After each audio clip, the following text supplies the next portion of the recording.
हर दिन 7 साल की एक छोटी सी बच्ची दोपहर का खाना खाने के बजाय उसे चुपचाप अपने टिफिन में बचा कर रख लेती थी और किसी को भी यह बात समझ नहीं आती थी कि आखिर वह ऐसा क्यों कर रही है। स्कूल की घंटी बजती, बच्चे शोर मचाते, मैदान की ओर दौड़ते, लेकिन वह बच्ची अनन्या हमेशा अपनी सीट पर बैठी रहती और धीरे से अपने खाने को समेटकर गुलाबी प्लास्टिक के डिब्बे में छिपा देती। कक्षा 2C की क्लास टीचर मैडम कविता पिछले ही हफ्तों से यह सब देख रही थी और उनके मन में एक अजीब सी बेचैनी घर करती जा रही थी। सरकारी स्कूल का खाना वैसे ही सीमित होता है और फिर भी यह बच्ची रोज भूखी रह जाती। उसका चेहरा दिन पर दिन पीला पड़ता जा रहा था। उसकी आंखों के नीचे गहरे काले घेरे उभर आए थे।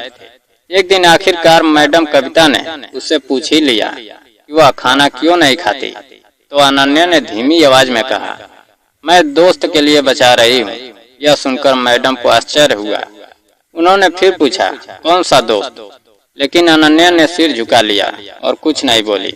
उसकी खामोशी में एक डर छिपा था जो शब्दों में नहीं आ पा रहा था। अनन्या बहुत सीधी और आज्ञाकारी बच्ची थी। वह झूठ नहीं बोलती थी, इसलिए उसकी यह चुप्पी और भी ज्यादा रहस्यमय लगने लगी। उस दिन शाम को खेल के समय मैडम कविता ने ध्यान से देखा तो अनन्या जल्दी से अपना टिफिन लेकर स्कूल के पिछले गेट की ओर बढ़ी। उसके कदम तेज थे, जैसे उसे कहीं पहुंचने की जल्दी हो। मैडम कविता ने चुपचाप उसका पीछा करने का फैसला किया। ठंडी हवा बह रही थी और स्कूल का पिछला हिस्सा सुनसान पड़ा था। अनन्या एक संकरी पगडंडी से मुड़ी जो पुराने बंद पड़े स्टोर रूम की ओर जाती थी। उस जगह को वर्षों पहले दरारों के कारण बंद कर दिया गया था और वहाँ कोई नहीं जाता था। मैडम कविता थोड़ी दूरी पर रुक गई और जो उन्होंने देखा उससे उनके पैरों तले जमीन खिसक गई। अनन्या घुटनों के बल बैठी और उसने एक पुराने लकड़ी के बक्से पर पड़ी फटी हुई त्रिपाल को धीरे से हटाया। फिर उसने बहुत धीमी आवाज में कहा, भैया उठो, खाना लेकर आई हूँ। तभी अंदर से एक दुबला पतला सांवला हाथ बाहर निकला और धीरे धीरे एक लड़का उठकर बैठ गया। उसकी उम्र करीब 10 या 11 साल रही होगी। उसके कपड़े फटे हुए थे और शरीर पर नीले काले निशान साफ दिखाई दे रहे थे। उसकी आंखों में इतना डर था जैसे कोई घायल जानवर कोने में छिपा बैठा हो। अनन्या ने जल्दी से टिफिन उसकी ओर बढ़ाया और बोली, जल्दी खा लो, कहीं किसी ने देख लिया तो। वह लड़का कांपते हाथों से चावल खाने लगा जैसे कई दिनों से भूखा हो। तभी अनन्या ने कहा, अगर वे लोग तुम्हें ढूंढ लेंगे तो फिर से मारेंगे। यह सुनते ही मैडम कविता की रूह कांप उठी। उन्होंने तुरंत आगे बढ़कर दोनों बच्चों को देखा। दोनों घबरा गए। अनन्या रोने लगी और बोली, मैडम प्लीज किसी को मत बताना।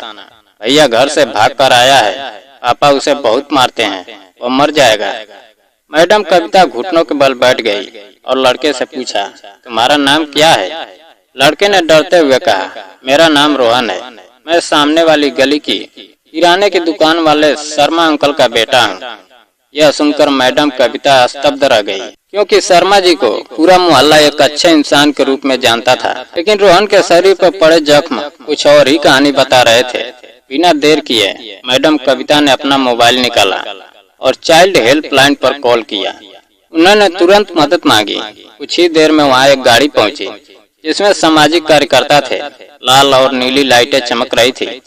अनन्या डर कर रोहन से चिपक गई और रोहन ने अपनी बाह छुपाने की कोशिश की, जैसे वह अपने दर्द को छुपा सकता हो।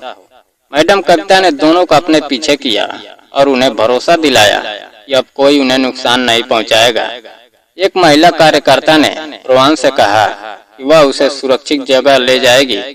तभी वहाँ भीड़ जमा होने लगी और कुछ दूरी पर शर्मा जी दिखाई दिए। उनका चेहरा गुस्से से भरा हुआ था।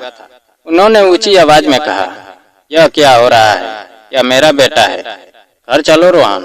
रोहन कांप गया और अनन्या को कसकर पकड़ लिया।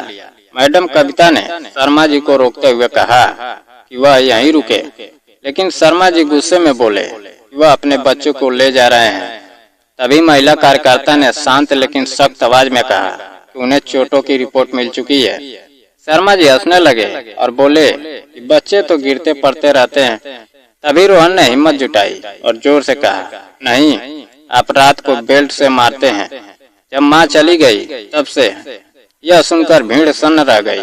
रोहन ने अपनी बाँह दिखाई जिस पर ताजे जख्म थे और सूखा हुआ खून नजर आ रहा था। पुलिस को बुलाया गया और शर्मा जी को हिरासत में ले लिया गया। कुछ लोगों ने धीरे से कहा उन्होंने पहले भी घर से आवाजें सुनी थी, लेकिन कभी कुछ नहीं कहा। रोहन और अनन्या को शेल्टर होम ले जाया गया। उस रात रोहन को नींद नहीं आई। हर आवाज पर वह डर जाता था। अगले सुबह काउंसलर ने उससे पूछा कि उसे सबसे ज्यादा किस बात का डर है, तो उसने कहा कि कोई फिर से उसे घर ले जाने की बात करेगा। दिन बीतते गए, जांच आगे बढ़ी और सच्चाई सामने आने लगी। अदालत में जब मामला पहुंचा तो शर्मा जी पहली बार झुके हुए नजर आए। जज ने साफ कहा कि बच्चे पर हिंसा एक गंभीर अपराध है और उन्हें सजा सुनाई गई। फैसले के बाद रोहन ने कुछ नहीं कहा, वह बस चुपचाप बाहर आया और अनन्या ने उसका हाथ पकड़ लिया। उसने मुस्कुराने की कोशिश की और कहा अब तुम मेरे दोस्त रहोगे। रोहन ने पहली बार हल्की सी मुस्कान दी।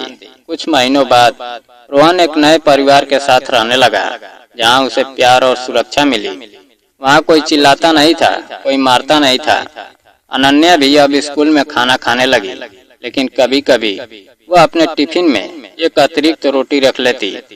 जब मैडम कविता ने उससे पूछा यह किसके लिए है, तो उसने कहा अपने लिए और कभी कभी किसी के लिए जो भूखा हो।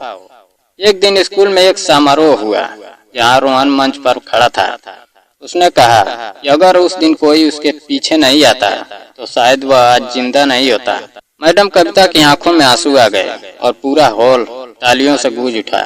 यह कहानी केवल एक बच्ची और एक लड़के की नहीं है, यह हर उस जगह की कहानी है जहाँ चुप्पी के पीछे दर्द छिपा होता है। यह हमें याद दिलाती है कि कभी कभी एक छोटा सा कदम किसी की जिंदगी बदल सकता है, और यह भी कि अगर हम गलत के खिलाफ आवाज नहीं उठाते तो हम भी कहीं न कहीं उस गलत का हिस्सा बन जाते हैं। अनन्या ने सिर्फ अपना खाना बचाया था, लेकिन उसने एक जिंदगी बचा ली, और यही इस कहानी का सबसे बड़ा सच है।